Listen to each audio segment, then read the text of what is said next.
Hello everyone, I hope everyone is doing well. Today we are going to go over a topic that isn't really discussed here on YouTube, but I really think that it is quite a relevant topic and we are going to go over it.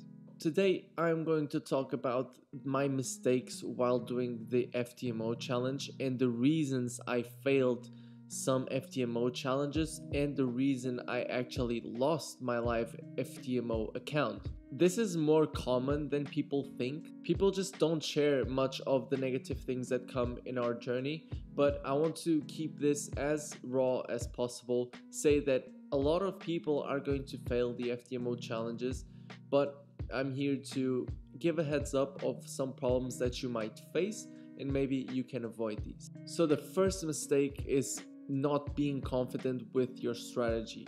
You need to prove to yourself that you can pass the challenge. You need to prove to yourself that you can achieve the requirements needed and the time frame that is needed.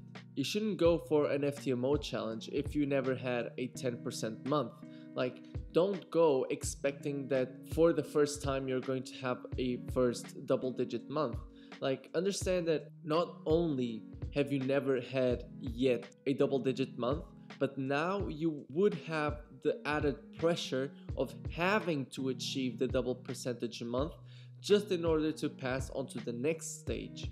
So this is so much pressure, and this is such a huge step in our journey, finally getting larger capital, that people want to rush it, and I was guilty of that too. So what I would suggest is that you should prove to yourself through backtesting and through live market conditions, trading a live account, that you can achieve a 10% month.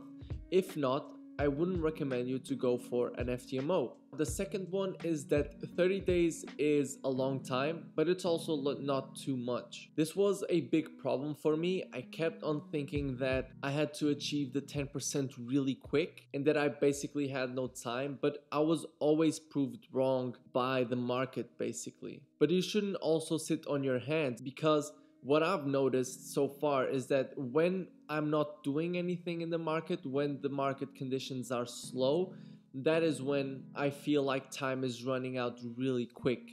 But at the same time, if there's no trades shaping up, I should also take no trades and take that into account. Which takes me to my next point, which is don't overthink your losses and stick to your trading plan. This is something that happened to me quite a lot, and I will explain why this happens to a lot of us. I would say that it's going to happen to 90%, if not more, of traders, which is when we take a 1% loss in our personal account, we still have 99% of our capital to go through. But the problem is, with FTMO, you only have a 10% drawdown limit, meaning if you take a 1% loss, now all of a sudden you only have 9% more that you can go through. It's not like in a live account. So in FTMO or any other prop firm, when you take a 1% loss, it feels like a 10% loss. It hits like a 10% loss. And that's why a lot of people overthink their losses. This all gets into some people's heads. It certainly got to mine. And I started taking unnecessary trades, emotional trades, taking more losses, and it's all a negative spiral. Just stick to what has been proven profitable by you and wait. Taking me to my next point, which is don't rush it, wait for trades to come to you. This was one of the biggest mistakes that I made, because once I would have some losses, I would directly feel like, okay, now I have no time and I'm in the negative. I'm not even going to finish above break even. All these things were running through my head, and what ended up happening was me trying to enter in trades that weren't even there, trades that I hadn't back tested yet and proven to be profitable. And since I was not sticking to my trading plan, I was taking more losses. But guess what? If I had stick to my trading plan, if I had stick with the 30 days that they give me in the first phase, I would every time finished above break even, and in some situations I would have finished the challenge with a double-digit month, meaning I would have passed the challenge. This was such a huge kick in the face. It's crazy. It's like, Okay, now your emotional decisions a week ago are affecting the outcome of your challenge, are going to make you fail, or are going to make you not pass on to the next stage. I think this happens to a lot of traders, but that doesn't mean it's good at all. These were my main mistakes with FTMO. Maybe you can relate to some, maybe you can relate to all of them. Maybe you haven't even taken an FTMO yet, but yeah, I hope this video helps in either way. Now I want to finish this video off with some tips for FTMO, some things that I also learned, be it for myself or from other traders. I have a total of 4, and the first one is to keep a buffer. This is going to be different for everyone, but what I mostly mean is when you have a live account, instead of withdrawing all of your profits, leave a little bit of a cash buffer there to serve as a cushion for next month and for the next trades. And why is that? Imagine I have a 100k account. I have a drawdown limit of 90k. But if on my first month I get 10%, I now have 110k in my account, meaning I have a 20% buffer. And this is a lot more comfortable because now on paper I could lose 20 trades in a row for me to lose my account, and the probability of that happening is quite low. It also keeps you in a positive balance, which might be emotionally better for you, helping with your overall psychology. But everyone keeps different buffers. Some people don't even want to have buffers. I personally keep mine to a maximum of 5%. But this is down to personal preference, and I just wanted to get this tip across. The second one is, if it makes you feel more comfortable, start by risking less percentage. I wouldn't really recommend people doing this in the challenge phase because you only have 30 days to reach a good amount of percentage.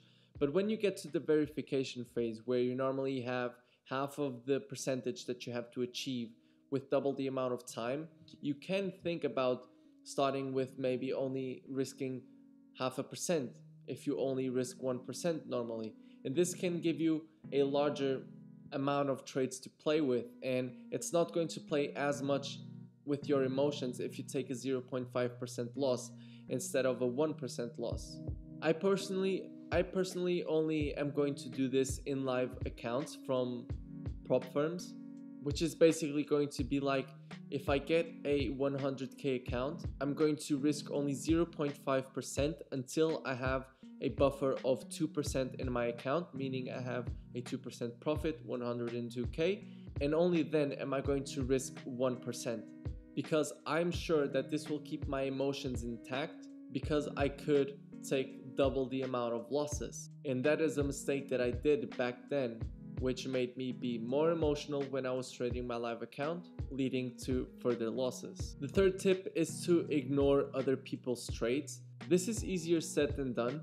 I would really recommend that if you are doing a challenge, that you leave social media for that 30 days, or if you want to keep social media, just unfollow anyone that posts their trades on their stories, because this is going to make you feel a lot of FOMO. It's going to make you overthink that, oh, if I would have taken this trade, then I would be above break even, then I would pass the challenge, then I would have my live account, and you just start making so many scenarios in your head, and it's really horrible. Like, you just start banging your head against the wall, and it's just unhealthy, and I know how frustrating it is. Basically, ignore anyone and everything else while you are doing the challenge and focus on your path so you don't become emotional while doing it. And the last one is, fuck it. Listen, I've failed some live accounts. I've also had some experience with live accounts. It all comes down to perspective. Everything has gone through my head already so quickly. I don't even think about it, and I don't mind anything that has happened, because by the end of the day, it's just money. You can always get more money, but you need to keep yourself in check. Don't get depressed if you fail a challenge. Don't get depressed if you fail a live account.